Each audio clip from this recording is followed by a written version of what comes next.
Hello student, unit first के chapter 2 का last topic पढ़ रहे हैं हम। और आज हम इस चैप्टर में पढ़ेंगे नवपाषाण काल।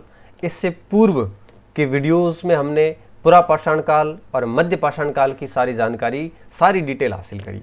आज हम बात करेंगे नवपाषाण काल के बारे में। तो नवपाषाण काल के संबंध में बात करने से पहले मैं बता दूं कि पुरापाषाण क्या था, मध्यपाषाण क्या था। इन दोनों के वीडियोस आपको निश्चित रूप से देख लेने चाहिए ताकि नवपाषाण अर्थात नियोलिथिक एज के बारे में आपको पूर्ण रूप से जानकारी होगी।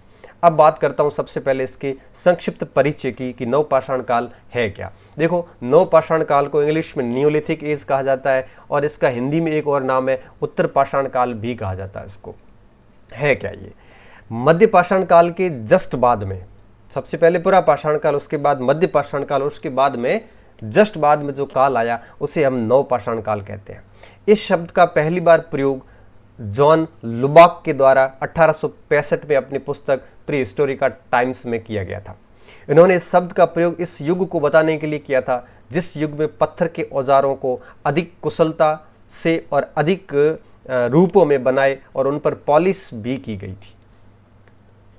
रॉबर्ट बुश्टफुट ने कुल 78 औजारों की खोज करके एक प्रकार से नवपाषाण काल का आगाज किया था। तो नवपाषाण काल के आगाज की सबसे महत्वपूर्ण विशेषता ये होगी कि इस समय पॉलिशदार, धारदार, विभिन्न रूपों के और एक प्रकार से गुणवत्ता युक्त हथियार, औजार हमें प्राप्त होते हैं। और दूसरी सबसे इम्पोर्टेंट बात कि इस शब्द का उपयोग लुबाक ने किया था और इस सभ्यता को प्रकाश में लाने का श्रेय जो है वो रॉबर्ट ब्रुसफुट को जाता है। इस परिचय के बाद स्टूडेंट मैं बात करूंगा नवपाषाण काल की विशेषताओं की। कौन कौन सी मुख्य विशेषताएं हैं जो नवपाषाण काल को अन्य कालों से अलग करती है। सबसे पहली विशेषता और सबसे महत्वपूर्ण विशेषता कृषि क्रिया। नवपाषाण कालीन लोग कृषि कार्यों से विदित हो गए थे, विज्ञ हो गए थे, जानकार हो गए थे। इस समय कृषि एक प्रकार से विकासशील अवस्था में थी। जिस तरह से मध्यपाषाण काल में कृषि एक प्रकार से प्रारंभ हो रही थी, एक प्रकार से प्री मैच्योर थी, वही एक नवपाषाण काल तक आते आते कृषि विकासशील अवस्था में आ चुकी थी। इस समय हमें कई ऐसे प्रमाण मिले हैं कृषि के कि लोग कृषि करना शुरू कर चुके थे। इलाहाबाद जिले के निकट कोल्डी हवा नामक स्थान पर धान की खेती के साक्ष्य मिलना इस काल की कृषि अवस्था के प्रमाण सबसे बेहतरीन प्रमाण है। और सबसे महत्वपूर्ण बात यह कि यह धान की खेती के विश्व के प्राचीनतम साक्ष्य है। इससे पहले ऐसा कोई स्थान नहीं है जहां से हमें धान की खेती के साक्ष्य प्राप्त हुए। नवीनतम खोजों के आधार पर भारतीय उपमहाद्वीप में प्राचीनतम कृषि के साक्ष्य लहुरादेव यूपी में से प्राप्त हुए, जो कि 9000 से 8000 ईसा पूर्व के करीबन है। इससे पूर्व भी मेहरगढ़ से भी हमें जो साक्ष्य प्राप्त हुए हैं। तो ये कृषि व्यवस्था जो थी, यह कहने का मतलब ये हुआ कि नवपाषाण काल की एक सबसे मुख्य विशेषता थी। तो जब कृषि की जाती है तो निश्चित रूप से पशुपालन भी साथ में होता है। तो पशुपालन भी नवपाषाण काल की एक अहम विशेषता थी। हालांकि पशुपालन मध्यपाषाण काल में भी शुरू हो चुका था। हमने देखा था कि बागोर और आदमगढ़ में किस प्रकार से पशुपालन के सबसे प्राचीनतम साक्ष्य हमें प्राप्त हुए, लेकिन नवपाषाण काल में व्यवस्थित रूप से पशुपालन प्रारंभ हो चुका था।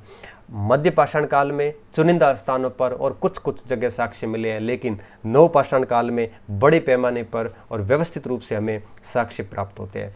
और विद्वानों के अनुसार पशुपालन का ये जो प्रारंभ है पामीर, काकेशस होते दक्षिण रूस क्षेत्रों से हुआ था, भारत से नहीं हुआ था। इससे पहले भी कई स्थानों पर पशुपालन के हमें साक्ष्य प्राप्त हुए। तीसरी सबसे अहम विशेषता जो थी इस काल की वो थी मृदभांड कला। मृदभांड कला का क्या तात्पर्य होता है? मृदभांड का मतलब होता है मिट्टी के बर्तन। मिट्टी के बर्तन को मृदभांड कहा जाता है।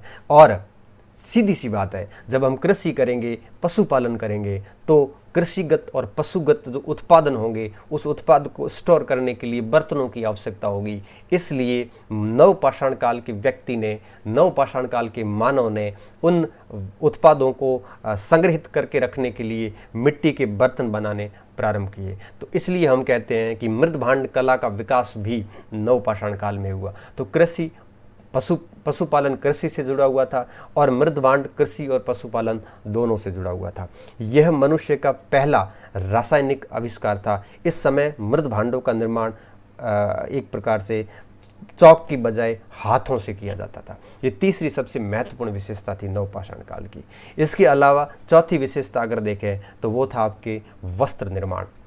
इससे पूर्व मध्य पाषाण और पुरापाषाण में वस्त्र निर्माण के कोई साक्ष्य हमें प्राप्त नहीं होते हैं, जबकि नवपाषाणकालीन क्षेत्रों में हमें कई रेशों के, पशुओं के बालों के और कई प्रकार के ऐसे साक्ष्य प्राप्त होते हैं। गुफ कराल से हड्डी की सुइयों का मिलना हो, चाहे वो आपके कई स्थानों से हमें सूती वस्त्रों का मिलना हो, ये इस बात के द्योतक है कि इस समय का व्यक्ति जो है वो वस्त्र निर्माण भी करता होगा।